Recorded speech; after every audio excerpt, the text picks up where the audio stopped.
Nancy. Comme d'habitude, quand vous voulez poser une question, s'il vous plaît, demandez le micro et parlez bien fort, près du micro et articulez bien. Première question. Question pour Laurent. Quels ont été vos mots à toi et à Laurent Travers au groupe à l'issue de cette finale? Le mot, ça a été qu'on apprend tout le temps, comme on l'avait dit il y a 2 ans. Ça fait partie de l'apprentissage qu'on doit avoir du très haut niveau. On était, on va dire, pas invité il y a 2 ans. On était dans le match cette saison.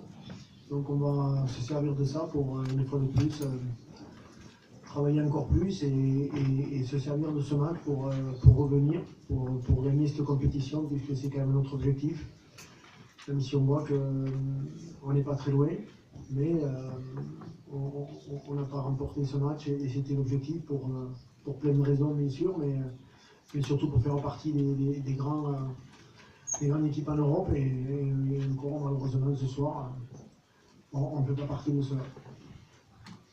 Laurent. Laurent. Ça marche. 1, 2. Laurent, en dehors du drop de fin de match qui de toute façon aurait amené une prolongation, où est-ce qu'il a été perdu ce match? Elle a été perdue sur tout un tas de petits détails. On sait que dans ce genre de match et aujourd'hui vu les conditions de jeu, les conditions climatiques et l'avenir des 2 équipes, on savait que ça allait se jouer sur un petit détail. On n'a pas su, je crois, quand on a eu des périodes de domination, leur millimètre marqué plus que 3 points qui auraient pu faire un mini-break et qui aurait été très important mentalement. Parce qu'on a dit aux joueurs à la mi-temps que mentalement, ça va être important de prendre le score et d'essayer de faire un mini-break. Malheureusement, on ne l'a pas fait, donc on a toujours été la course-poursuite avec le Leinster. On a su passer devant à moins de 10 minutes de la fin de match.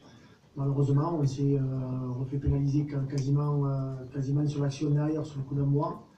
On n'a pas assuré une très bonne sortie de camp et une très bonne défense non plus. Et ensuite, bien sûr, la dernière situation où on récupère le ballon en touche du Leinster. Malheureusement, pareil, on n'exploite pas bien cette situation. On redonne la possession de suite au Leinster sur une autre touche. Et là, ils font un lancement de jeu et on se fait pénaliser à 10 mètres, 15 mètres sous nos poteaux. Donc c'est sûr que c'est un coup du sort, on va dire, mais c'est ce qu'on se doutait bien, que ça allait se passer comme ça. Le match allait se jouer à peu de choses. Malheureusement, ça s'est joué contre nous.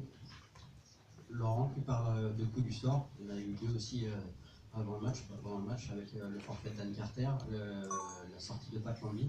À quel point ça a été préjudiciable pour ton équipe? Bien sûr que c'était difficile. La blessure de dernière à l'entraînement, donc forcément, c'était compliqué déjà. La blessure de Pat d'entrer sur la première situation, on a vu les qualités aussi de Pat et sur la première situation qu'on a, le franchissement que l'on réalise, donc forcément, ça nous a déstabilisés. Mais on ne va pas aller se cacher derrière ces excuses-là, puisque, comme l'a dit le manager de Leinster dans le match, Léo Cullen, on a une équipe de riches. Donc, comme on est riche, on a beaucoup de joueurs à tous les postes, et lui, avec l'équipe d'Irlande en main, c'est sûr qu'on est tombé sur une équipe de pauvres aujourd'hui. Laurent, est-ce qu'il y a une satisfaction d'avoir éteint justement une des meilleures équipes d'Europe depuis quelques années, en tout cas celle qui pratiquait le plus de jeux et auquel personne ne voyait de faille? Est-ce que ça c'est une satisfaction pour vous et pour l'équipe? Voilà, la satisfaction elle est minime.